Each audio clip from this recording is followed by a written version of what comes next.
Okay, so good afternoon. So it's time, and apparently the number of participants are more or less stabilized. So we can start the lecture. So today it's going to be the first lecture about cryptanalysis, and we are going to start by studying what was done in the past and by looking at some historical machine. And in particular, we are going to look at the machine that was called Enigma, that was used during World War II. And it's a very typical example of what is called mechanical cipher. So I'm briefly going to look at this picture and try to explain you how the machine was working. But the main goal today is not to go into every detail of the machine, because believe me, it's very tricky if you want to understand everything. And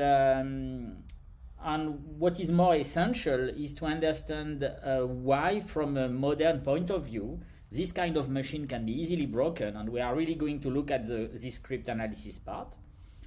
And while looking at the cryptanalysis part, what we are going to do is we are going to simplify the machine to get something which would be both easier to understand and much more general. And we will see that despite the additional generality, we are still going to be able to break the modeling, the mathematical modeling we are going to do of the machine. Okay, so if you want to know more about the details of Enigma, if you want to know how it was used during World War II, the thing you can do is you can, for more detail, you can refer to last year's lecture, which is online, and you have access to the video. And you can also go to the page, to the library page, where you have all the books for the lectures. And in particular, there is one book called The Code Book by Simon Singh. And in the code book, they are discussing in quite extensive way how this machine was used during World War II and why it was strategically important to try to do a cryptanalysis of it. Okay. So here you have, on the right, you just have a photo of the machine. Okay, and what we are going to do is we are first going to have a quick look and try to understand the design and how it was encrypting stuff. So the way it was working, you see on the machine there is a keyboard, and above the keyboard is here, and you see above the keyboard there is kind of a replica of the keyboard. And this replica was just flashing little lights. So what was happening, in order to encrypt a message, you simply type your message on the machine, and when you type it, you just removed everything that was unessential. So you removed spaces, you removed punctuation marks, you just kept the letters. And whenever you pressed a letter on the keyboard, so the clear text letter, you had an encrypted letter that was displayed on the screen, on the display. Okay, so how was the process working? So the process was working through a completely electrical and mechanical way of engineering. So there was no computer science behind this. It was very simple mechanics and electrical stuff. So the way it worked is that there was an electric connection between every key and one of the lamp at every point in time. Okay, so and the machine was in a certain state. You did press one button to get the encrypted letter, and when you released the button, the machine evolved into the next state. So it means that when you were encrypting, you had some mix, some permutation of the letter which was applied. But for every letter, the permutation was different. So you have already seen in the previous lecture that if you just use the same permutation again and again and again, it's going to be completely insecure. Okay, so the idea was there to avoid this kind of insecurity by making sure that for every letter you did encrypt, you were using a different permutation. Okay, and so how was this permutation built? Well, it consisted of many parts, but I'm just going to go through it quickly and just give a rough outline of the internal behavior of the machine. So the first thing that happened is that the machine every day was configured by using first something which is called a plug board, which you see here, and that you see also here on the machine, on the front of the machine. And this plug board was basically exchanging pairs of letters. So typically, if the letter here is an A and the letter here is whatever, I don't know, it's maybe, let's say, H, then what you are doing is you are exchanging these letters. So when going through the plug board, the wires coming out of A follows there and goes to H. So it means that the letter H will enter the next level of the machine. Okay, and on the reverse direction, when the signal comes out here, if it comes out on some letter, let's say I, then you follow the plugs and you see, okay, here there was no plug concerning I, so I is just going to be sent to I again. And what was happening is there was really a circuit between the input letter, an electrical circuit between the input letter and the output letter. Okay, so the first step of the circuit was this plug board, which was just fixed every day by having the operator putting some plugs in it according to the daily key configuration. Okay, next, there were these things which are called rotors, and every rotor is kind of a disk. You don't see it because it's inside of the machine. You see them somewhere here, but they are inside of the machine. And what is happening in this disk is that every letter from the input side is mapped to another letter on the output side. So that's for the first rotor. And then the same thing for the next rotor, and then the same thing for the further one. And there is this last thing called the reflector. So the reflector, as you might see on this graph where you have the connection, don't worry for the recording. I am recording differently with my computer, but yes, it's recording.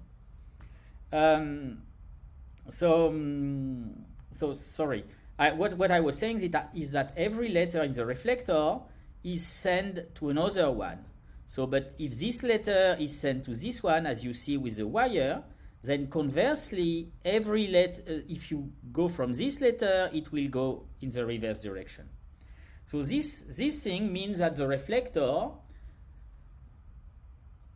I'm going to come to it. We will need more than one rotor, so that's a very good question. If you could summarize, if you don't do anything, you could summarize everything into a single rotor. You could even summarize everything into a single reflector. But I'm going to go further into that, and the rotor are going to help the evolution of the machine through time. So if it were static, you could clearly put everything together into a single reflector, but it's going to be more.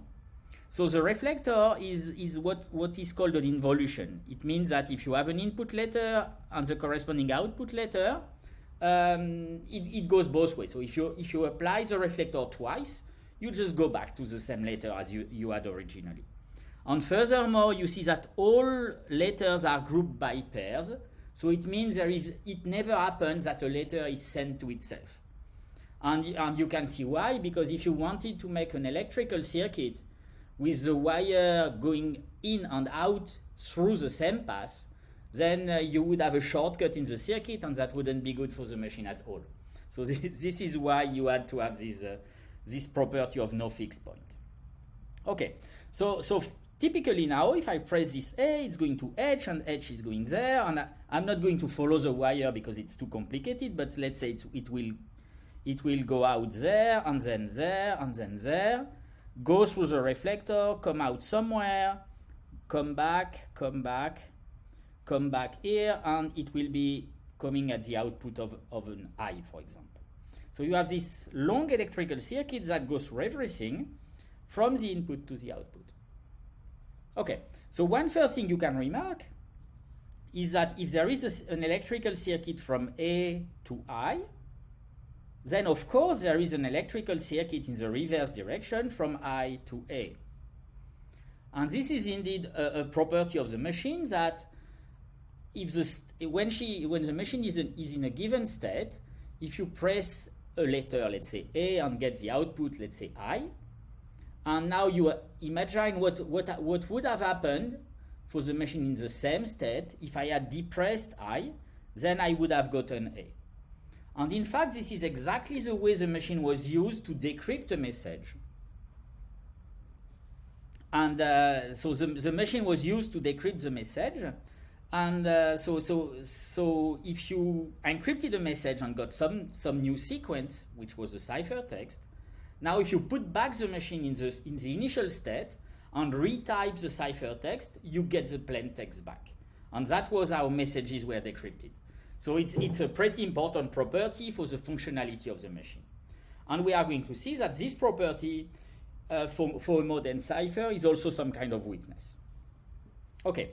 So now that's the static part of the machine, and we want to know how things are going to evolve.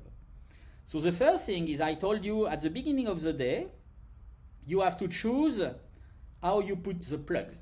That's part of the daily key. Another thing that you choose at the beginning of the day, which relate to one of the comment in the chat, is you choose which rotors you are going to put in the machine and which reflector you are going to put in the machine. So there are several rotors. In fact, there are, I think, 8 of them. And you choose 3 of them, and you choose the order in which you put them. And there are 3 reflectors, and you choose one of them, and you put it in the machine. Okay, so it means that this is part of the key. Choosing the daily rotors and the daily reflector is part of the daily key that configures the machine. Okay, that's the first thing. Then there is the time evolution. So after you press a key and depress it, what's happening is, as this rotor, which is put on a little wheel, is just going to rotate. So like when you have on a car, you have the kilometers counter, and if you look inside, you see that, well, in the old cars, it was a little wheel with the numbers on it that was rotating to increment the number. And here it's the same thing, the thing is going to rotate. And then when you rotate the first rotor here, that's why it's called a rotor, when you rotate it, it's changing the permutation that is applied. So it means that if you press A the first time and you get I, when you are going to press A again, because this first rotor has changed, you will get another letter at the end. Okay? First thing. And then all these things work exactly like this kilometer counter, basically. So when the rotor here reaches some specifically marked position, so there is a little notch in the wheel, and when it reaches this place, the next rotor is also going to rotate. And if there is a notch in this one, then there is also going to be an additional rotation. It will be a little bit more complicated. So if there is a notch on the second rotor, the third one will rotate, and the second one will rotate once more. So this might seem bizarre, but it's basically to prevent it from staying where the notch is, because otherwise the third rotor will rotate too much. But forget about this. What is important is that with this rotation of the rotors, the machine is evolving every time you go to the next letter. Okay. So now there is a question of, when you send several messages, what is happening? So you all know that, and you have seen that if you encrypt 2 messages with exactly the same key, especially when you have letters by letters stuff like this, it's problematic, because if the messages share some key, the ciphertext with some letters, the ciphertext will also share the same letters. So people knew that at the time, so they wanted every message to be encrypted with a different key. So there was a special, so I have described what was part of the daily key, so this plug board, the choice of rotors, the choice of the reflectors, but there was also some pair message key, and the pair message key was only the initial position of the rotors. So typically you can view the letters that is on top, and you could decide that, okay, I'm going to put the letter on top for this one to be the letter D, for this one the letter F, and for this one the letter Z, and this will be the message key of this specific message. So if I want to decrypt this message, I have to put back the same message key and retype the ciphertext to decrypt. Okay, so is it clear for everyone? You see why we have separate rotors and how they make this permutation evolves through time. Good.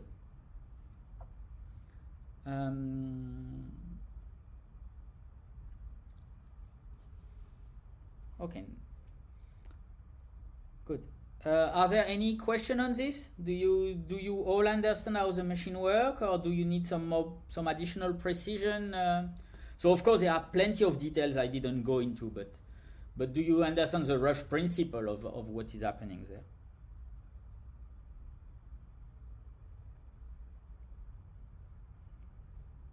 Okay. So if you don't understand, tell me what is it that you don't get, so that I can explain again. You can turn on your microphone. It might be easier. Oh, so this is pair message key. So okay, so I told you that the rotors can rotate. Okay, so how do you know in which state they are? So remember when you had a car, you knew in which position the wheel was, because if the wheel is in a certain position, it displays a 0. In the next position, it displays a 1, and so on. And here it's the same thing. We don't see it really well on the machine, but there is the part at the top when you can see the top of the rotors, and they are marked with letters. So depending on which letter is displayed, you know in which position the rotor is.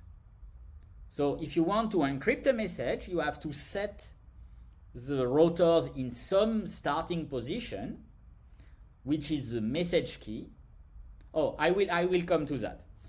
So which is the message key, and once you have the message key sent,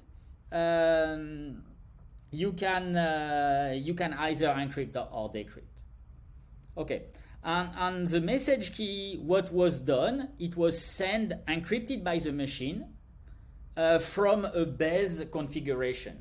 So what you did in fact, you did put the machine in the stupid configuration AAA, and then you type DFZ, the message configuration, and then you got as output something.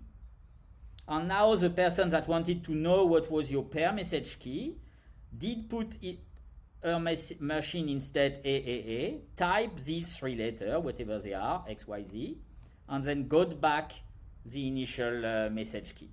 And after doing that, you did set your machine in the message position, and you decrypted the message itself.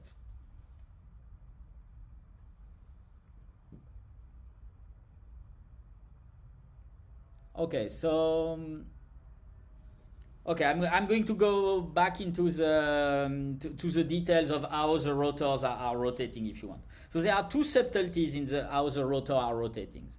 The first subtlety is that the position of the notch is also part of the daily key, but I don't want to explain exactly how it's set because it's a little bit complicated.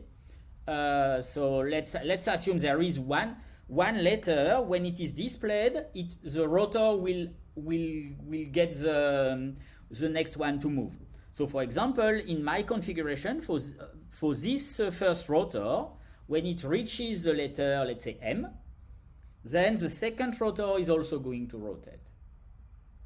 So and then after 26 rotation, as you say, of this first rotor, it will go back to the same letter, and the second will rotate again. And after 26, it will go back, and the third will rotate again. Okay, and the third rotor will basically rotate after, okay, you say 26 move of this one, but because of the special way it interacts, it will only be 25. But that's not really so important. And also there were 8 rotors, and 5 of them, as we expect, only had a single notch, but the last 3 had 2 notches. So it means that the rotors were rotating more often. But okay, that's not essential. You get the basic idea. If you have in mind the kilometer counter for a car, you can assume that the second rotor moves after 26 rotation of the first, and the third rotor after 26 rotation of the second. It's already a good approximation of what is happening in the machine. Okay? So you basically, and also if you want to experiment with this thing, you can easily find simulators of the machine on the internet and figure out how the messages are encoded in terms of functionality. Good. So you see that the machine is rather complex. So if there are lots of little details, and in particular, well, I just described the behavior, but if you want a completely specific behavior of the machine, what we would have to do would be to write some code that would completely simulate what the machine was doing. And I can tell you it's quite complicated because there are so many little details, and in some ways the details are kind of obstructing the big view that we want to have on this kind of cipher. So what is useful and what we are going to do now is we are going to try to abstract the main properties of the cipher and try to figure out what is happening. Okay. So what I'm going to do now is I'm going to have this simplified abstract generalization of enigma, and we are going to go back between this and the machine and check that what I am saying is kind of reasonable. So in this abstract generalization, we have an input that belongs to an input alphabet. So here the input alphabet is all the letters from A to Z, and the output will belong to the same alphabet. Okay, and what's happening is that first the input goes through a fixed permutation, which is part of the daily key, which was the plug board on Enigma. And then there is a second part, which was the rotors together with the reflector, and I am claiming that this thing was time dependent and that it is also an involution. We will check the properties that it is an involution later, but believe me for the moment. And an involution with no fixed point furthermore. And then after going through this time-dependent permutation or involution, we go back through the first layer in the reverse direction, so we apply the inverse permutation. So mathematically, we can say that the output is obtained by taking the input and then applying f, then the time-varying permutation pi of t, and then f minus 1. And the time is going to be 1 for the first letter and of the message, and then 2, and then etc. up to the length of the message. Okay. And so I'm going to mathematically tell you, so maybe I can do that right now. So first, what is an involution? An involution, so it's a permutation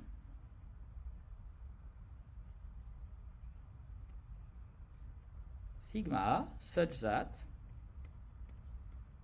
sigma square is identity.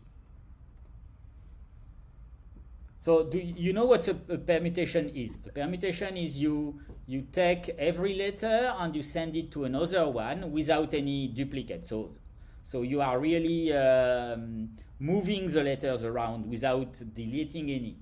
And an involution says that when involution means that if you take a letter, apply the permutation, and then apply it again, you just go back to the original letter. Well, a transposition is an involution. As I see a comment about a transposition only invert two letters. So a transposition will invert A and B and just leave all the other letters alone. So a general involution is, so this here is no longer a transposition. You have two independent transpositions that are applied, but it's still an involution. Okay, so this is a transposition, and this is a specific involution. Okay, and furthermore, the involutions that we are considering have no fixed point. So it means indeed that you have 13 transpositions which do not interact and are put together. So you just choose pairs of you choose 13 pairs of letters and you just exchange them. This is an involution with no fixed point. Okay. So do you see on Enigma why this is true? Why am I claiming that this Enigma machine is implementing an involution with no fixed point? So what we know is that it is true for the reflector because of the way they are constructing. But now we are composing the reflector with basically arbitrary permutations. So why is this still true? And so we basically need to check. This property. So let me give you an involution, sigma, and then I am going to compose it with a permutation on the right. Let's call it pi. And on the left, I'm going to compose with the inverse permutation. So we would like to check that this is also an involution with no fixed point.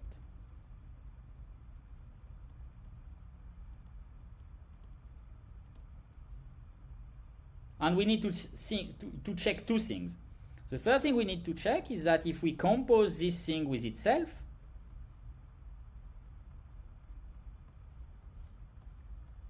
we get identity.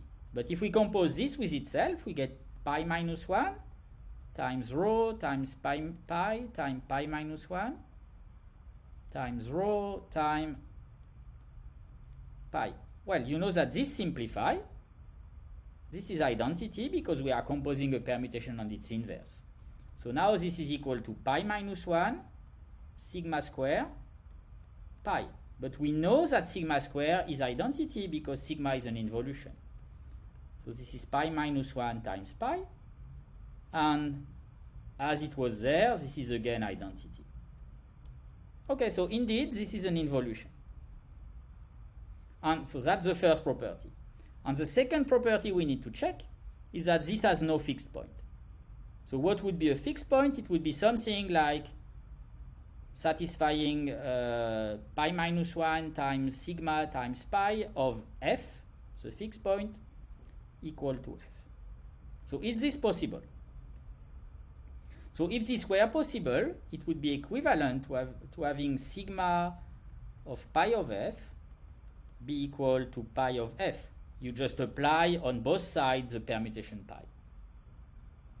Okay, but this would mean that pi of f would be a fixed point of sigma.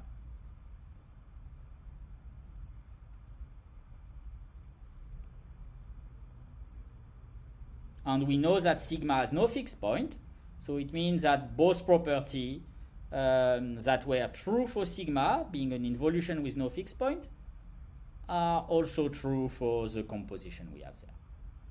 Okay. Can you maybe go over the next to the second to last equivalence? I don't get that. Oh, this thing here? No, the step from the stuff before that to that. From here to here? Yes. Okay, so what you do here, you apply pi on both sides. And when you have a permutation, so you apply pi to this on both sides. And because it's a permutation, if two things are equal, they are equal if and only if they are equal after the permutation. Because you are just moving things around. So if they are different, they are going to be different. If they are equal, they are going to be equal. Okay. So these two things are equivalent. And now I am recomposing pi times pi minus 1 is identity, so it vanishes. There was a pi times pi minus 1 here that vanishes, and I just get this. Okay, thank you. Okay? Good. And I'm sorry, sigma is also identity? Sorry? The sigma is also identity? Sigma is not identity. Sigma square is identity here. Sigma square. So, okay. So what you did in the last step, where did the sigma go? So here in this step, you would have, so this is equivalent to sigma of pi of f equal pi of f. But then this thing would be a fixed point. And we know that sigma has no fixed point. Okay, thank you. Okay? So yeah, I'm adding some more details, but it's basically the same. Yeah, the same proof. So okay, so now we have checked that here we have this time dependence. So it's moving through time. I don't exactly know how. It's all this rotation of rotors. It's a bit complex, but it's moving through time. That's sure. And these two things are just fixed. Okay. Good. And now you also know that if you just look at the full transform, it will again be, because we just have a permutation and it's inverse on both sides, the full transform would also be an involution with no fixed point at every step in time. So it would change with time, but it will always be an involution with no fixed point. Okay, good. So now what I would like to do with you is think about this and try to think in a modern way why if we want very strong security property on the cipher like we want today, why this kind of construction is trivially broken. So can you think of any form, so with the property we have already seen, can you see of any form of attack that would really show that this is not secure with respect to modern standard? So one thing you probably have seen is that if there is a way, so if I give you a message and I give you either a random string or the encryption under some key, if you are able to make the difference between the random the random string and the encryption, then it's going to be very bad. Okay? So can you give me some kind of attack? And yeah, there is a question that is asking whether it's a security problem that the cipher has no fixed point, and it is a security problem. But I'm going to go into more of the detail because there is a second part of the question concerning AES. But let's think about this fixed point. So, okay, I'm going to write any message. It doesn't matter. And now I'm going to write an encryption below, and I want you to tell me whether it's a possible enigma encryption or not.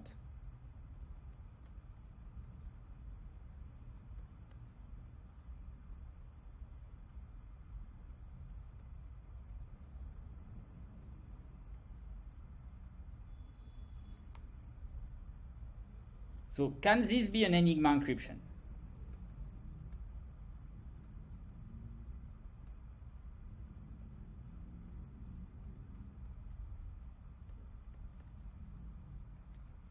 Yeah, and the correct answer is in the chat. No, it's not, because you have this collision here, where the letter I is mapped to itself, and because we had an involution with no fixed point, this would not be possible.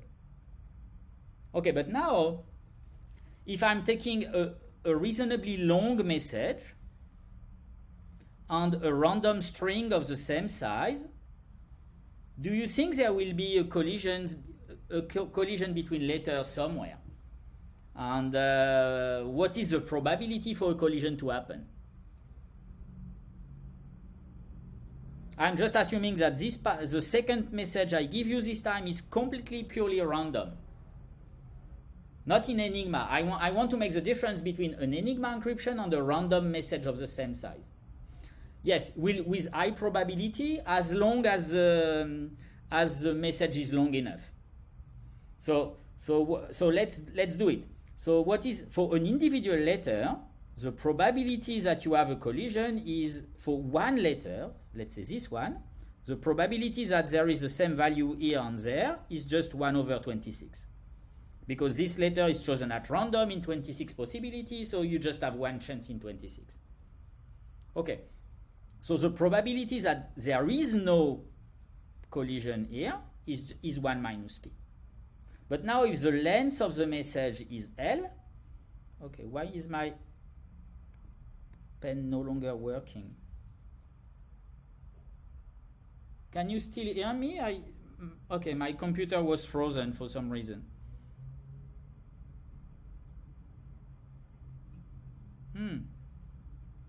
My pen is no longer writing and my computer is... Can you still hear me? My computer is Yes, we can still hear you. Okay. I don't know what's happening with my pen. Okay, but anyway, the probabilities are there are no collision in the full length is 1 minus p to the power L. Okay. And that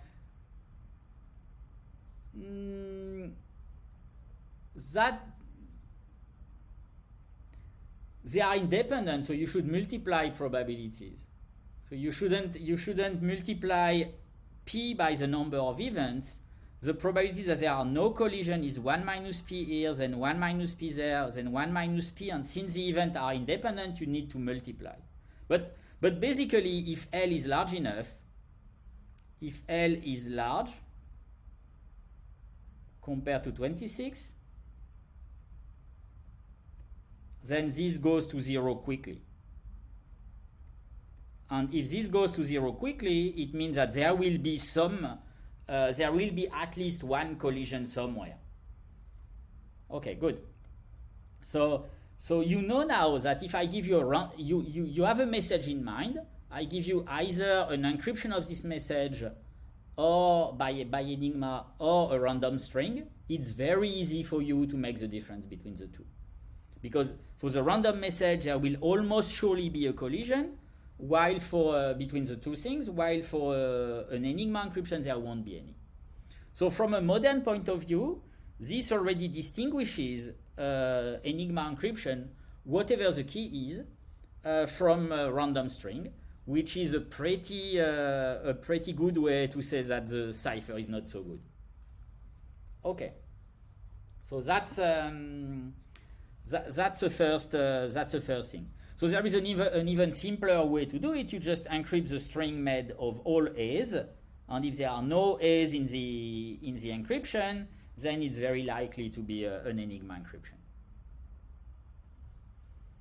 So the attacker has access to the encryption device in this case.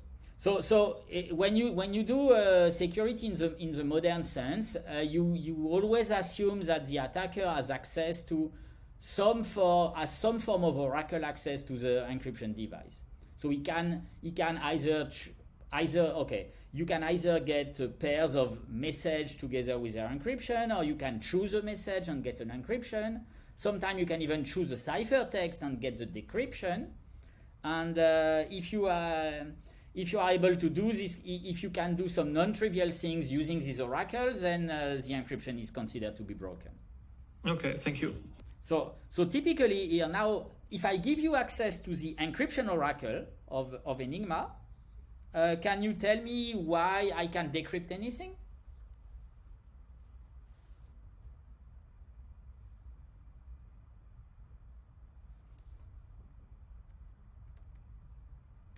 So I'm claiming that given access to encryption oracle, I can decrypt anything.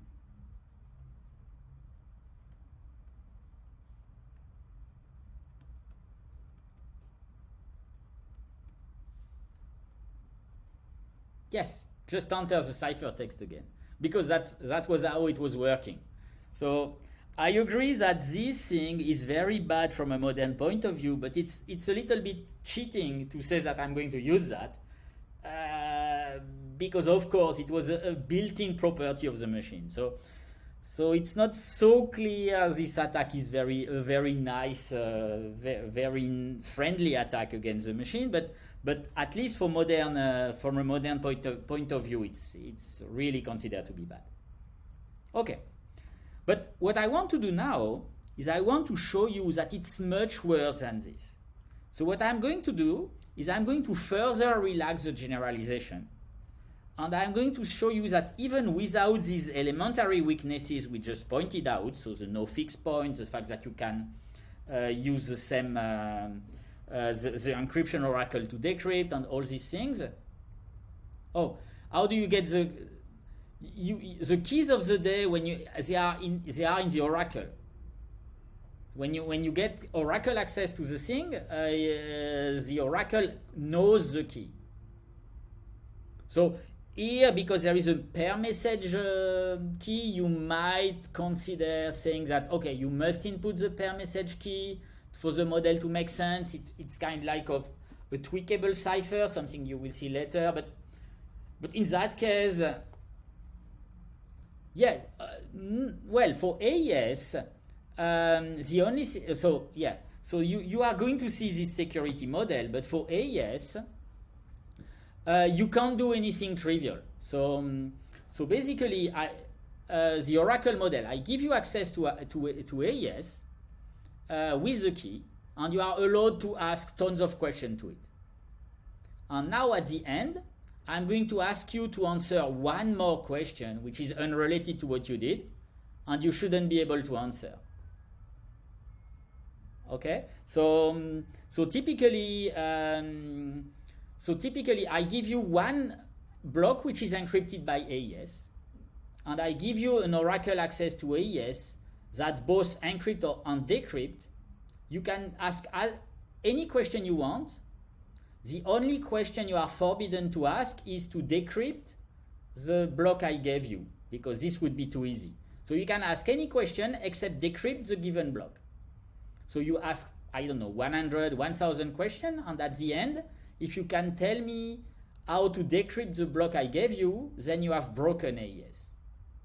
And nobody knows how to do that. You can try to think how you would do that, but there are only basically two strategies. You either decrypt other blocks, which is going to be kind of useless because the permutation is random enough, or you try to encrypt stuff until you land on the block you wanted. But this is very unlikely also. So in some way, if you think about it, if you just want to use this as a black box, there is no way you can decrypt the message. So of course, for Enigma, one other problem which I didn't go into yet is the fact that it's a cipher that is applied to a very small message space. So there are only 20 for every letter. There are only 26 possibilities. So you probably can guess the letters one by one also, if you get this kind of oracle access. So that's one of the reasons why modern cipher have big blocks, that they don't deal with very small blocks because they would be trivially insecure. Do you see the difference between the AES setting and the Enigma? Okay, perfect. So what I'm going to do now, I'm going to relax the model even more and try to see with a modern computer how we could attack this kind of even further relaxed cipher. And of course, if we can attack something which is even more general, it means that this kind of Enigma cipher is pretty well broken. Okay. So the further relaxation I'm going to do is I'm going to remove a few things. So there are in my relaxation, there are no involution anymore. I just have permutations. And I have a fixed permutation here, a fixed permutation there, and a time-dependent permutation in the middle. Okay, so these fixed permutations are, you can think that they are part of the daily key in some way. So these fixed permutations, they are completely random. I have no knowledge about them. Okay, so and there is this time-dependent permutation in the middle. And the thing that I'm going to assume is that the key size for the middle part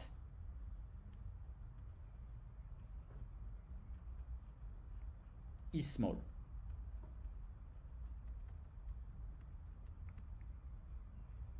For example, smaller than 2 to the 40 or something like this. But as you see, if I wanted to do an exhaustive search on everything, it would be kind of impossible because the key size corresponding to choosing fixed permutation on both sides is huge.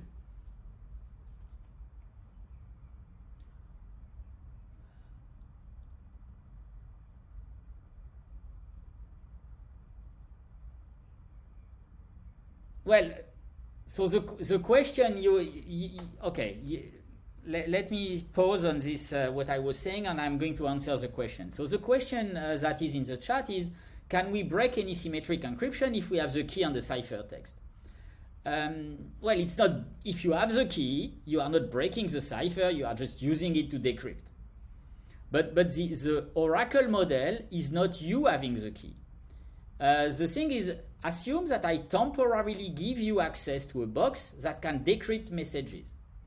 So what you do is you go to the box, you can ask as many questions as you want. And after some time, I remove the box, I give you an encrypted message, and I ask you to decrypt it. But now you no longer have the box. You have used the box a lot before, but you no longer have access to it. Can you decrypt? If you can decrypt, the encryption is considered to be broken. Okay, and now we are even giving more power than that to the attacker in modern definition of crypto. But we are not giving him full access to the. We don't give him the key, and we don't give him full access to the box. So basically, you ask the attacker one question, and the attacker can ask anything from the box except this one question he is supposed to answer. And if he can still find a way to answer the question by using the box on other messages, then the encryption is considered to be broken. So it's a very, very strong requirement on the encryption. But and the goal of this very strong requirement is that if you can't break that, then you can't do any real life attack, because real life attacks would be easier than this crazy scenario where you can do everything except just ask one single question. Okay, and since we can make the crypto to be strong enough to resist this kind of scenario, why not do it? And it makes the proofs easier and lots of things. So that's a very good motivation for these strong models. Okay, so now you can see that if you go to my relaxation, the global key size would be too big for an exhaustive search. But the middle part would be is quite small. So you already know that if I'm using a fixed permutation and encrypt a message using the fixed permutation again and again and again without any time evolution, then it's very easy to break. So this you have been told. But now, what do you think in this kind of model? So if there were no fixed permutation here, you would just do exhaustive search on the key size in the middle, and it would be broken because the key size is too small. But here we have this kind of sandwich where we have the fixed part on the outside, and we have this small key size in the middle. And in that context, can we still break it easily? And that's what I want to discuss now. And I want to show you that in that case we can still break it. Okay. And we are going to think about this. So what I'm going to do first is I'm going to completely recover the key. So first the key size for the middle part, and then once you get the key size for the middle part, recovering the other permutation is very easy. So I'm just going to focus on on getting the key size for the middle part. And I'm first going to start with a context where I use a plain text that I choose. Okay, so which kind of plain text am I going to choose? And well, something I have already told you for Enigma in some way. What is the simplest kind of plain text I can use to analyze this kind of encryption? Can you tell me? Yes. So exactly, repeating the same letter again and again is going to be a very good idea. So I could use A, but for some reason that will help me later, well, it's kind of a stupid reason, but I'm going to use E instead of A. And the reason I'm going to use E is that E is the letter that is the most frequent in European languages. So if I want to repeat a letter, I could as well repeat the most frequent letter from the alphabet. But it doesn't change anything. Okay, so what's happening for the encryption? This fixed letter is going through F1. You see, through the first fixed permutation. So what do I get here?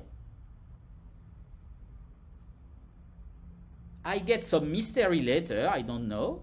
Let's call it star. I get some mystery letter for the first time. But if I get this mystery letter the first time, what do I get every other time? I get the exact same letter all the time.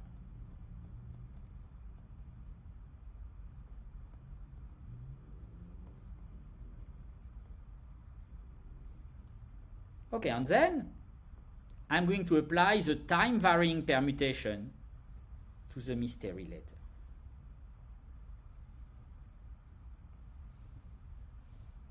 Okay. And now I get something, some kind of encryption there. Okay, so I'm going to call this letter 1, letter 2, letter 3, letter L, where L is the length of the message. Okay, and then these letters go to the final fixed permutation F2, and I get ciphertext 1, ciphertext 2, ciphertext L. Okay. Good. So now I'm going to focus on this. I'm going to focus on this part. So what I'm going to do now is a very rudimentary form of some cryptanalysis we will see in the future in more advanced version for more modern ciphers. So it's something that is going to be reused.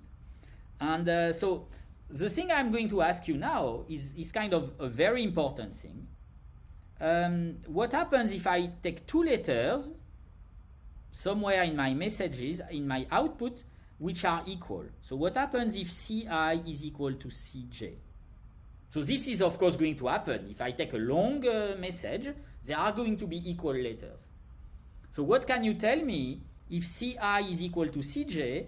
What can you tell me from the inside states of my encryption? Yeah, it was not B, it was L, but yes, Li. So this is equivalent to Li equal Lj because F2 is a permutation.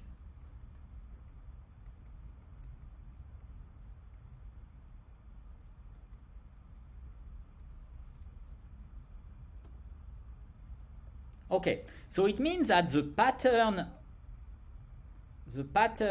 of equalities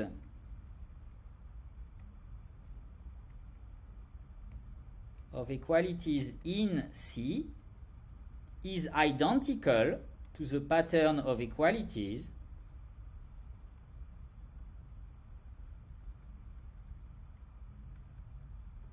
in L.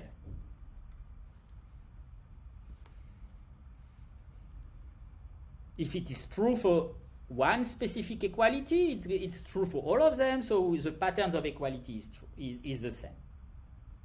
Okay, so what I'm going to do now is assume I ask for the encryption of this fixed message and I get this ciphertext. So I can easily construct the pattern of equalities in C. So what I'm going to do now is I'm going to construct all the possible patterns I could obtain for the time varying permutation. And this I'm going to do by exhaustive search because the key size is small. And so what is going to be the cost? What is going to be the number of sequences I need to construct, and for which I need to construct the patterns of equalities? So what do I need to guess to construct this sequence here? What do I need to try? I need to guess.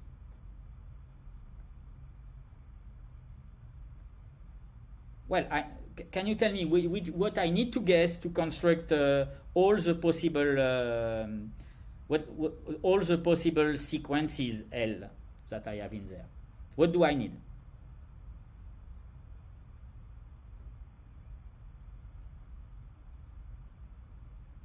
It's very important, and you can figure it out. So I'm going to wait until you get the answer.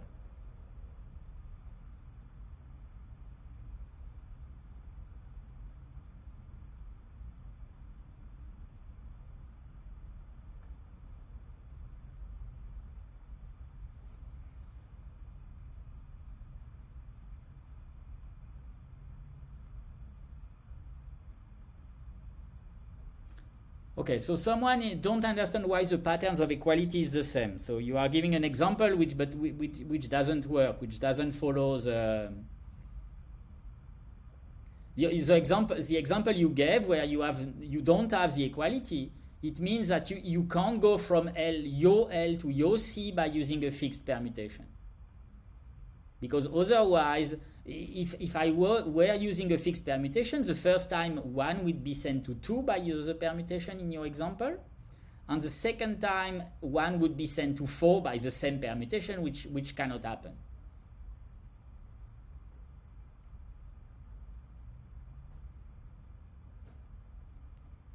Okay, so there are plenty of questions which show that maybe I wasn't clear enough.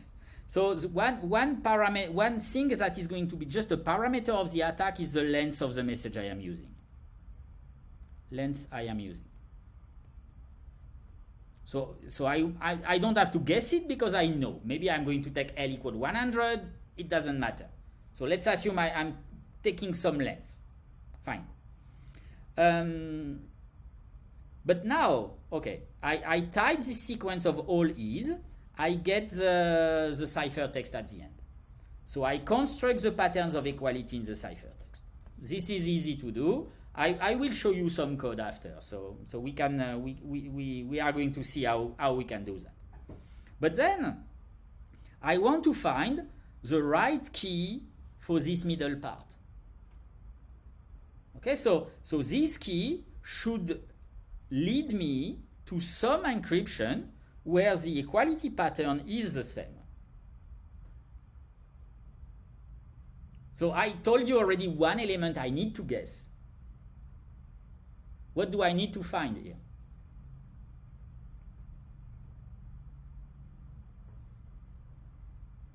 I think I just told you what I need to find, but yes, I need to find the key for the time-dependent permutation. But if I just know the key, I miss something to construct the full encrypted sequence. So I need the key to construct the encrypted sequence, but I also need an additional element.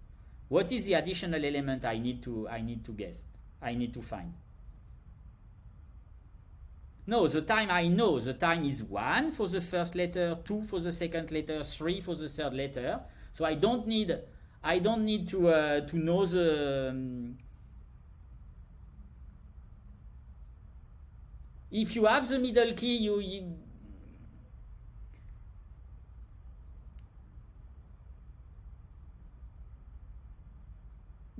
well, I don't. Well, if we guess the first function f1, it's too much. It's too big. I can't do that. So that's a good way to go, but I can't guess the full function f1. That would be way too much to guess. But I'm not using F1 anywhere, in fact. What am I using? I'm just using this. I just need to know what the mystery letter is.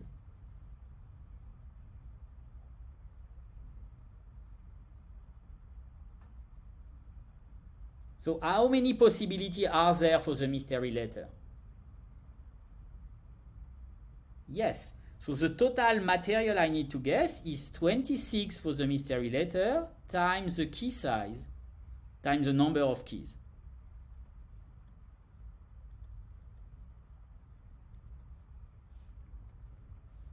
So if the key space here is small enough, 26 times the key space is still going to be small, so I can do an exhaustive search on it. And if I do this exhaustive search, and the length is long enough, I will see a unique candidate with one letter and one key that will lead to the same pattern of equalities. Okay, and I'm going to show you that we can really do that concretely. So let me try to move.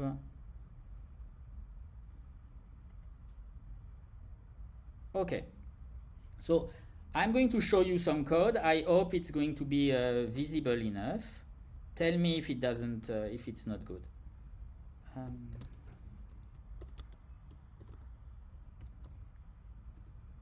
Okay. So I told you I have my model where I'm modeling enigma by fixed permutation, time-dependent permutation with a small key size, small key space, and time-dependent permutation. Okay, so the thing I need some function to generate a random permutation, given some configuration of my random number generator. This is fine.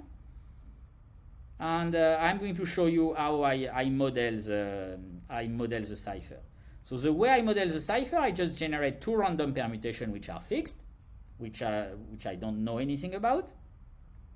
And then from the secret key, I generate a time-dependent sequence of permutation so I just set the randomness. I'm going to use from the secret key, and then I just generate the first random permutation for the first time step, a new random permutation for the second time step, etc., until I go to the end of the thing. So I'm really creating permutations that have nothing to do with each other. The only thing is that if I use the same secret key twice, I will get exactly the same sequence. Okay. And then, in order to encrypt, I'm just encrypting by applying the first fixed permutation, then the varying permutation, then the second fixed permutation, and this is my encryption process. Okay? So I don't know if you are familiar enough with C, but you should basically understand, because it's a very simple loop where I am encrypting the message. Does anyone get how I am encrypting the thing? And here I am just encrypting. So instead of encrypting letters, I am encrypting numbers between 0 and 25, but you understand why it is the same thing. And so I am encrypting the number 4, which is the encryption of E, a certain number of time, which is the length of the message. Okay? And the next thing I'm going to do is I'm going to construct the pattern of equalities. And then I will just do an exhaustive search.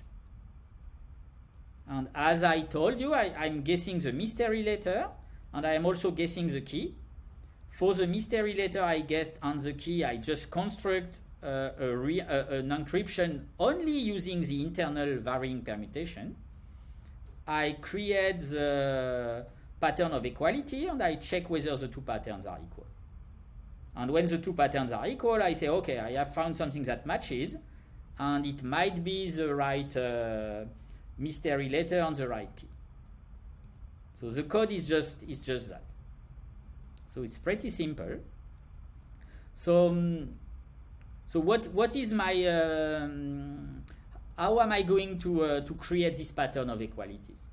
So do you have any idea how I can create the pattern of equality in a rather simple way?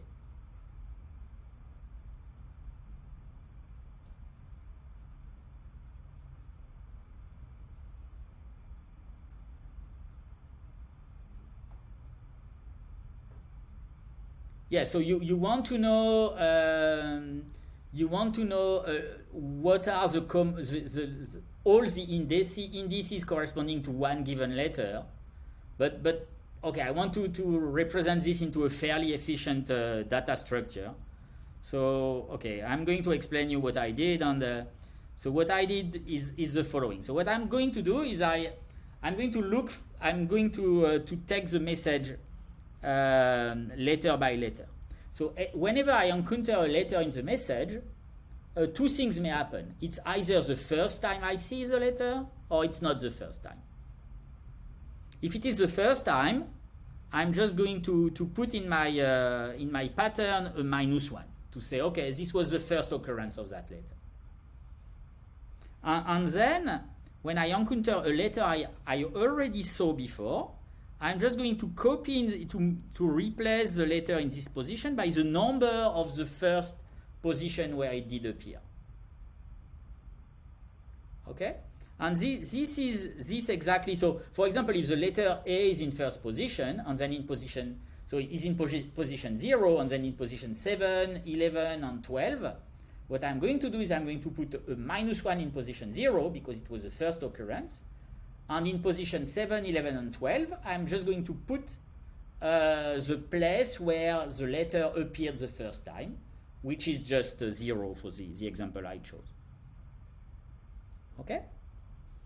And this thing is completely independent. If you apply a permutation and do this construction, you will get exactly the same the same pattern of equality. So it's really reflecting what I wanted. Okay. So now, so I choose a very small key space here. I just chose a key space of 4,000 possibilities, but it's just to show you the feasibility of the idea. It's not anything essential. You can make the key space bigger as long as it is small enough to be able to do the exhaustive search. It's going to work. So now let me just run the thing. I'm going to look at what was the length of the message again. But let me run. So I just run my program, and I see there is only one candidate that works. So which length of message did I use? I just encrypted a 20-letter message. So it seems to be pretty short, but it already gives an almost unique. It already gave a unique solution in that case. So just to show you, let's shorten the message and see whether we can make it work again. So I need to recompile, of course.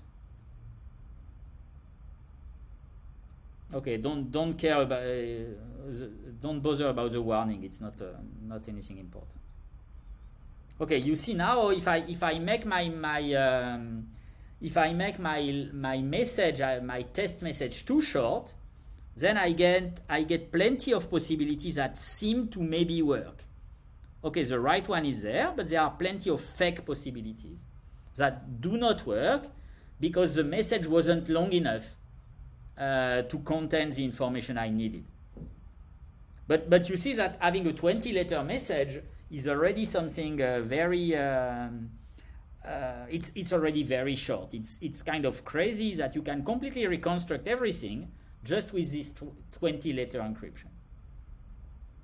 Okay, so it really means that if you look at this kind of this kind of abstraction, with respect to any form of modern attack, it's really completely broken. And the problems there are numerous. So one problem is that we are working on a space of encryption, or a space of data, which is too small. So since we are encrypting letter by letter, it's really too small. And so it's a problem because you can easily guess one fixed letter by just trying the 26 possibilities.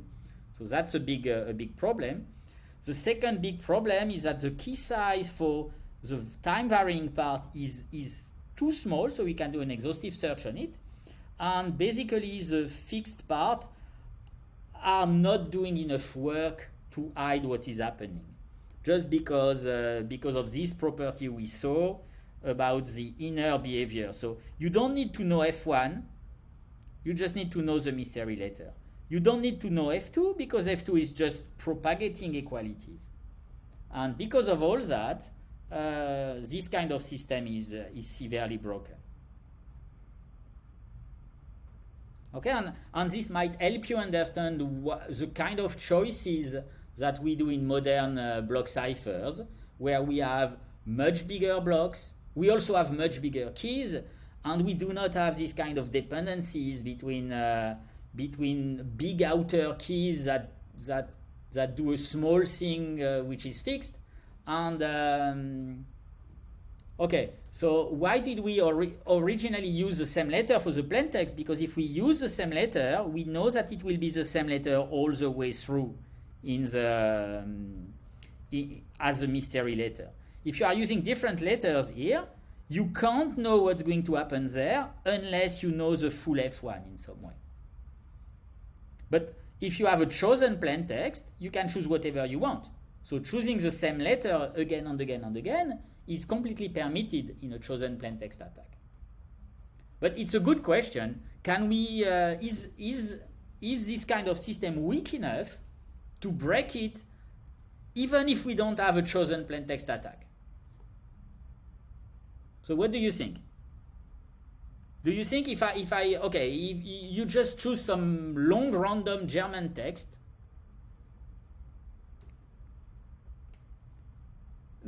I'm going to come to this. So you might think that in real life we would need to know F1, but I'm going to show you that it's not true. So assume now that instead of having this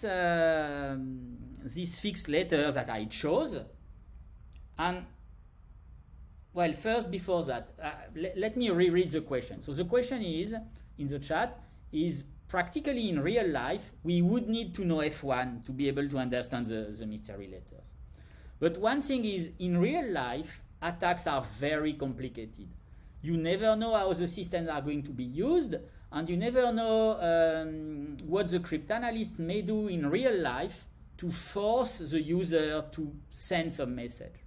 So during World War II, in order to decrypt Enigma, sometimes the Allies' intelligence agencies ask the army to bomb certain places in order to make sure that some messages would be sent with the name of the place in it. So that was a real-life way to force part of a message. So you never know what's going to happen in real life. So it's better to be cautious and assume that in real life the attacker might be able to force some kind of message to be encrypted. And typically in modern days with computers, you never know what's going to happen. It's very easy to force someone to encrypt something on his computer in plenty of ways. And this is happening all the time. So it's really a good idea to resist chosen plaintext attack. But nevertheless, I'm going to show you that this relaxation can also be broken with an even weaker knowledge for the attacker. So what I'm going to do now is I'm just going to assume that you are encrypting something in German. And I'm going to try to decrypt having just the ciphertext and knowing that you encrypted something in German. And that's the only thing I know. I don't know what you encrypted. I just know that it was some text in German. Okay. And I'm not even using the full power that it is a text in German. I'm using a very weak statistical property of text in German. So if you look up the frequencies of letters on the internet, you will find out that in German, the frequency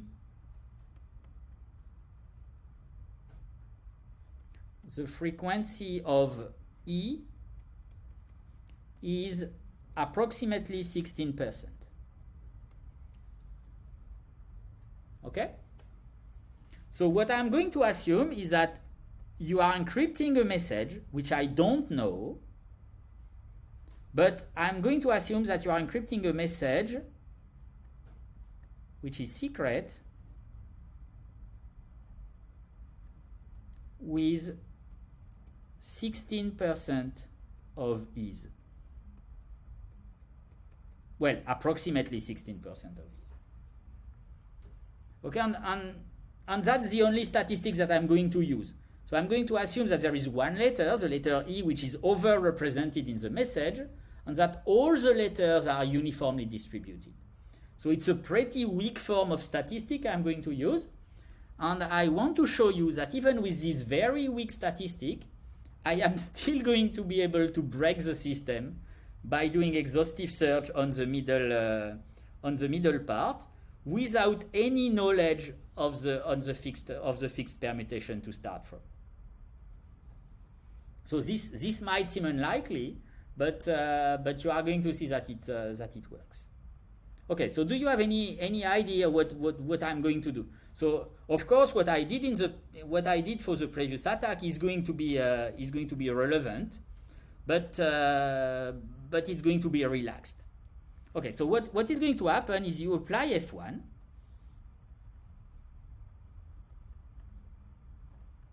And you know that whenever there was an E, so in a large fraction of the places, but I don't know where, whenever there was an E, there is going to be the mystery letter. So there are going to be quite a few mystery letters in my message here and there. And all the rest of the letter, I don't know what they are going to be. Just anything else.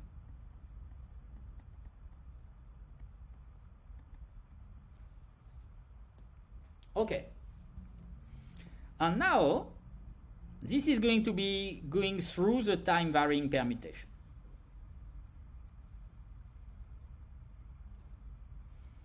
And finally, you are going to apply F2. So with time varying, you mean that every X letters the permutation changes, right?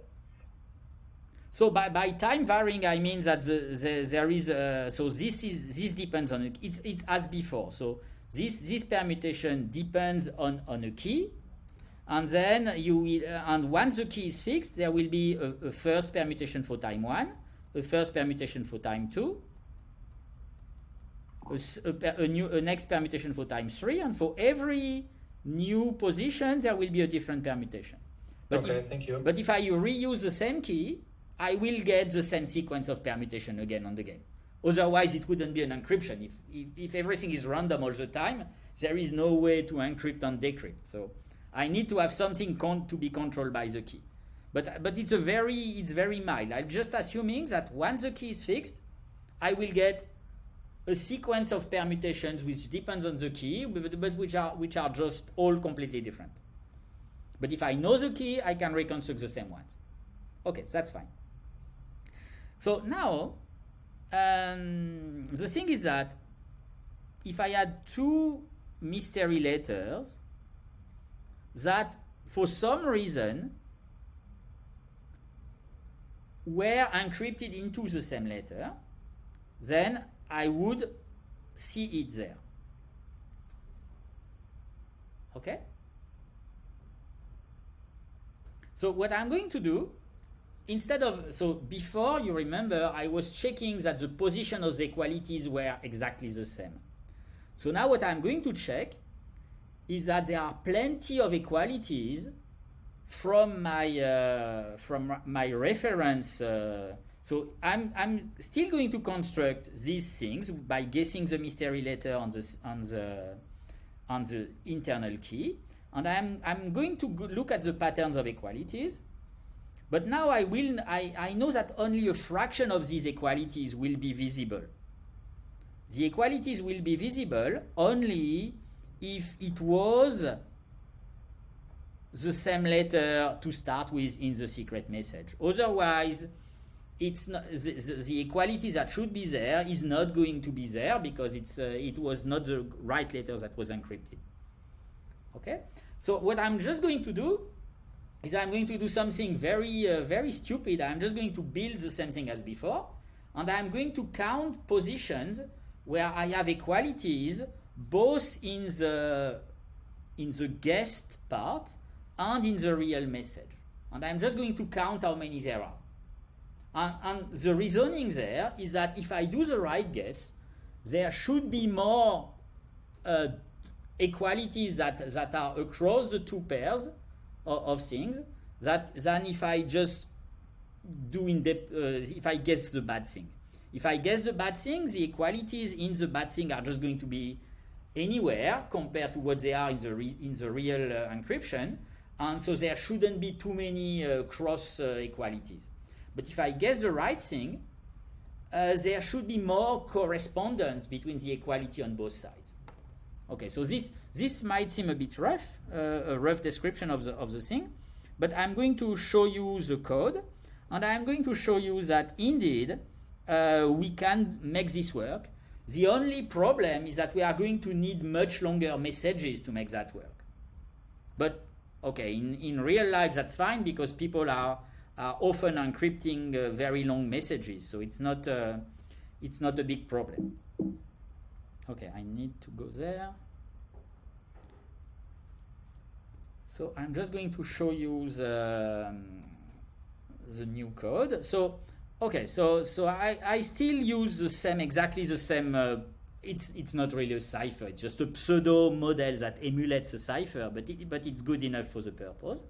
And you see here, I'm using much longer messages. I'm using a 600 letter message instead of 20 letters. Okay, so this function I am no longer using, by the way. And what I'm doing is I am asking for the encryption of some secret text that I will not know.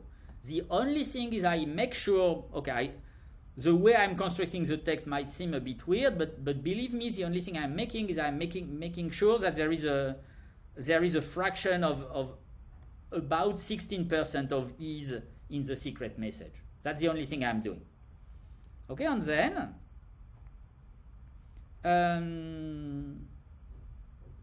so I encrypt the secret message with the secret key, and I tell you, okay, once again what I'm looking for, what is the mystery letter and what is the secret key, and then I do my exhaustive search. So I try all the letters, all the keys.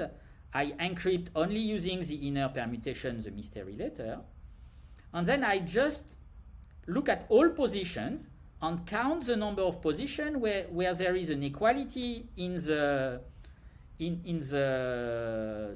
original sample you gave me and in my test sample where I guessed the key.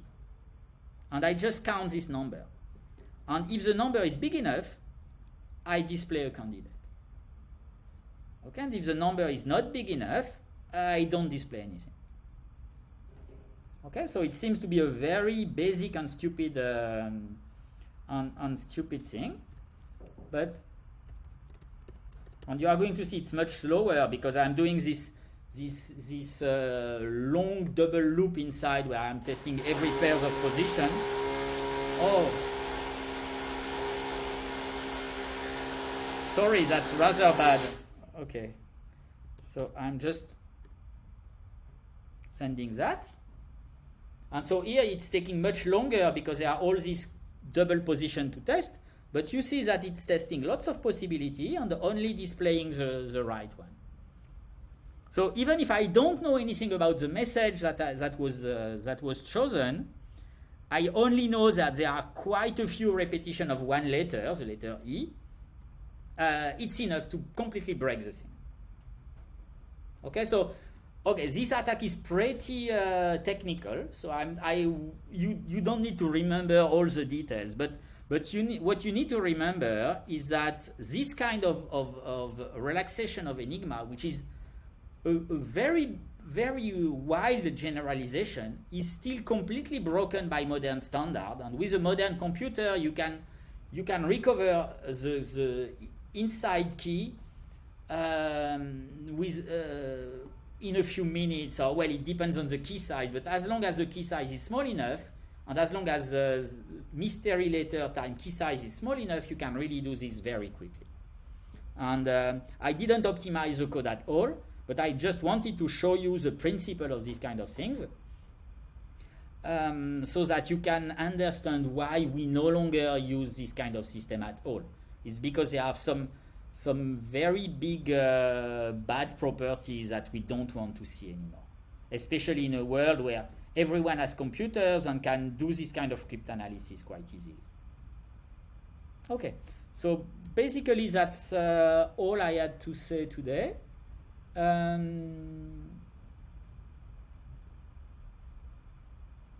Okay, so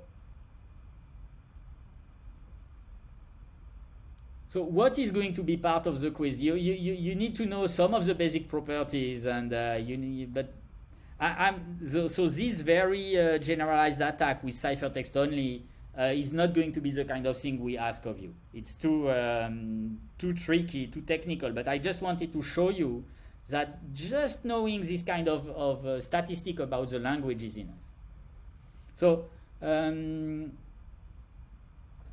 okay, someone is asking, why is this a generalization of enigma? Well, because enigma, enigma belongs to this model. You are applying one fixed permutation from the plug board, then you are applying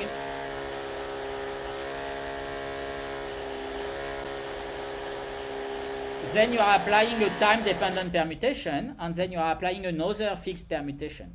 So in enigma, all the permutations have more properties than what I just showed there. So this is why this is more general, because we relax the properties. Okay? Any other question?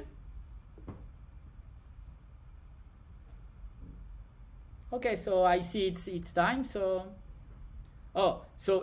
well, even if the key is large, there are going to be other attacks due to the collision between letters because the message space is too small. So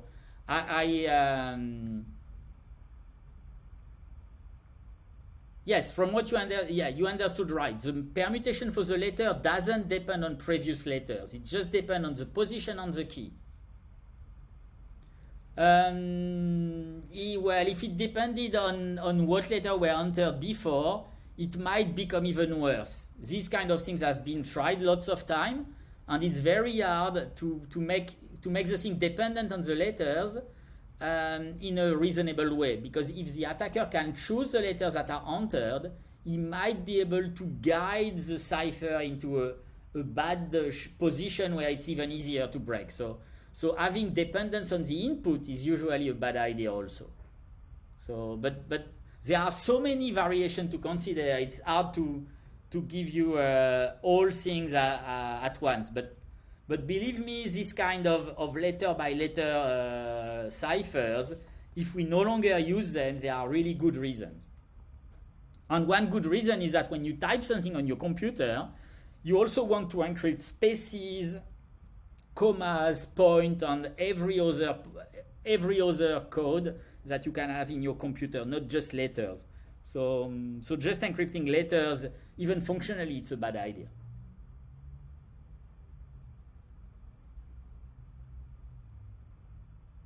Any other question?